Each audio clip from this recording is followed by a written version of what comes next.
If she proves to be a good broodmare, he will rest content for a little while. But in the meanwhile, he hungers. The furnace grows hotter by the hour. Chapter 1. Pretty Maids, All in a Row. It started almost 6 months ago. I woke early in the morning to see the sun kissing the hills to the east. I hugged myself. It was May Day, and great festivities were planned at the court. It was also my 17th birthday. I loved May Day, and I loved my birthday. But first there was the obligatory session of needlework. No matter that it was May Day, Queen Jane insisted that we do a few hours' toil at the needle. I hurried into the maid's sitting room and found Philippa Wicks and Dorothy Bray waiting for me. Philippa was by far the prettiest of the Maids of Honor. The story at court was that she was 22 years old, although she never admitted her age to anyone. She was a particular favourite of Queen Jane. She had beautiful red hair, with a lustre that glowed like gold. Her cheekbones were high and distinct, making her look a little like a cat.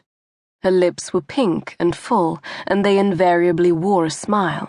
She was said to have the most exquisite nose in court, although I cannot recall who told me that. I think it may, in fact, have been her. She was elegant and exciting. When I first came to court, I was glad to be her friend, but nowadays I am not quite so certain. Philippa's closest friend was Dorothy Bray. I often wondered that they were so close, for where Philippa was pretty, Dorothy was plain.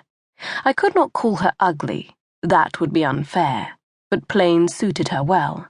She had a square face with deep-set eyes and tiny little mouth. Where Philippa skipped along the corridors of Hampton Court Palace, Dorothy trudged. I do not know how old she was. She might have been 30, she might have been 40, or even older. "Alice, where have you been?" Philippa asked. I decided not to tell them that it was my birthday. Surely they would remember. "I couldn't find my bonnet," I said. "It had fallen behind the chair." "It looks it," Philippa said. She reached up and pushed the bonnet more securely upon my head. "In fact, it looks as though you've been using it as a chair." I forced a smile at her jest. "Her hair escapes the bonnet," said Dorothy Bray. Philippa examined me carefully. "You're right, Dorothy. It would never do to have Alice's hair all bedraggled across her head." She tucked the errant locks firmly back beneath the bonnet.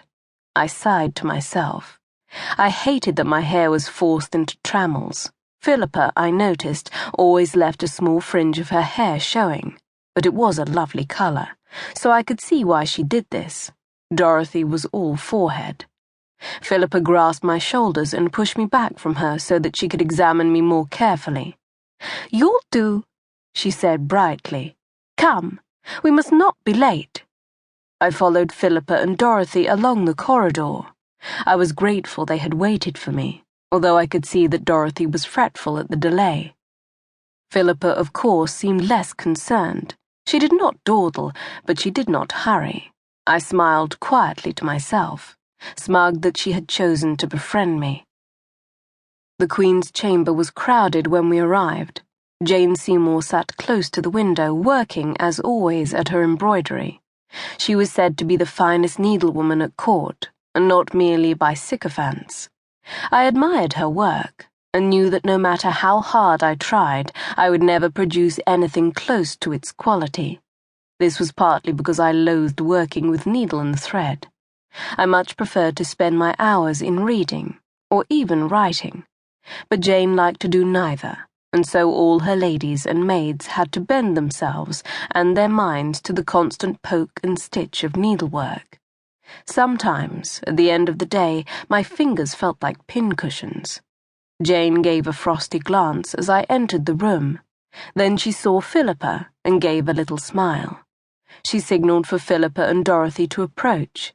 I wondered whether to follow, but thought better of it. Susan Dunster and Mary Zouche sat close to the door and glanced up at me. I went to the chair they had kept for me and pulled out my needlework. "You're late, Alice Petherton."